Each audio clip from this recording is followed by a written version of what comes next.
स्वागत करता हूं आप सब लोगों का इस लाइफ स्टूडियो में।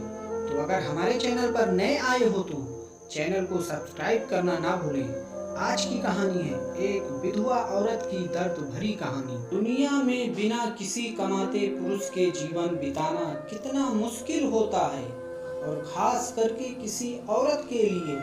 ये बात कुछ महीनों पहले की विधवा हुई कमला से बेहतर कौन जान सकता था। कार एक्सीडेंट में पति की मृत्यु के बाद कमला पर तो जैसे दुखों का पहाड़ टूट पड़ा था। कमला की 2 बेटियां थीं, जिनका पालन पोषण और पढ़ाई की जिम्मेदारी अब पूरी तरह से उस पर आ चुकी थी। उसके पति की थोड़ी बहुत सेविंग्स थी, जो कुछ ही महीनों में अब वो शून्य होने को आई थी। भगवान जैसे उसकी कड़ी परीक्षा लेने पर तुला था, क्योंकि ले देकर उसके पास एक ही कमाई का जरिया था, जो थी उसकी गाय।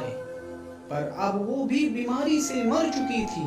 कमला को दिन रात बस यही चिंता सताने लगी कि अब आगे का गुजारा कैसे होगा, कैसे मैं अपने दोनों बच्चियों को खाना खिला पाऊंगी, और कैसे उनको कपड़े लत्ते दिला पाऊंगी या स्कूल भेज पाऊंगी। दिन रात की चिंता में कमला का चेहरा मुरझा रहा था, जो साफ साफ देखा जा सकता था। कमला के कई सारे पड़ोसी थे, मगर वो सिर्फ नाम के थे। किसी ने भी अपना पड़ोसी धर्म नहीं निभाया था। इसमें से एक पड़ोसी टीचर थे, जो कमला की परिस्थिति से भली भांति वाकिफ थे। एक दिन इस टीचर ने कमला को अपने पास बुलाया और समझाया, देखो कमला, कुछ दिनों के लिए अगर मैं तुम्हारी मदद कर भी दूं, तब भी इससे तुम्हारा कोई भला नहीं हो पाएगा। अगर तुम्हें अपनी परिस्थिति बदलनी है तो तुम्हें खुद ही इसमें बदलाव लाना पड़ेगा। कमला ने बड़ी निराशा भरी आवाज में पूछा, भला मैं कर ही क्या सकती हूँ? मेरे पास तो कोई नौकरी भी नहीं है।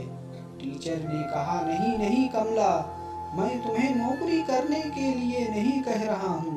मैं जानता हूँ कि तुम कढ़ाई बुनाई का काम बहुत अच्छा करती हो। बस इस काम में अपना मन लगा दो। जितना ज़्यादा कर पाओगी उतना ये काम करो। इसके अलावा तुम बाकी फालतू के खर्चे, जैसे कि चाय का खर्चा, कम कर दो। इसकी बजाय तुम लोग दलिया का पानी उबाल कर पी सकते हो। इससे चाय से होने वाले नुकसान से भी बचोगे, और दलिया का पानी जो सेहत के लिए अच्छा होता है, ये तुम्हें और कई बीमारियों से बचाएगा।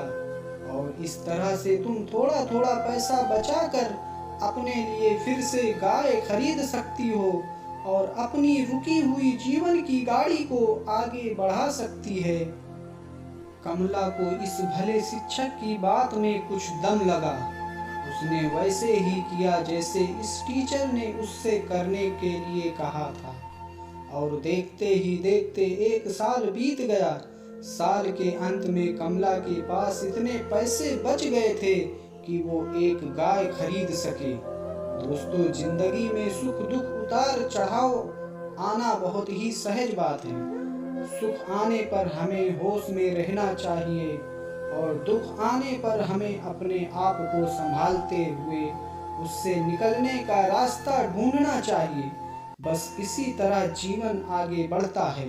उम्मीद करता हूँ कि आप सब लोगों को यह कहानी पसंद आई होगी। तो मेरे चैनल पर कहानियाँ सुनने के लिए, मेरे चैनल को सब्सक्राइब करने के लिए धन्यवाद।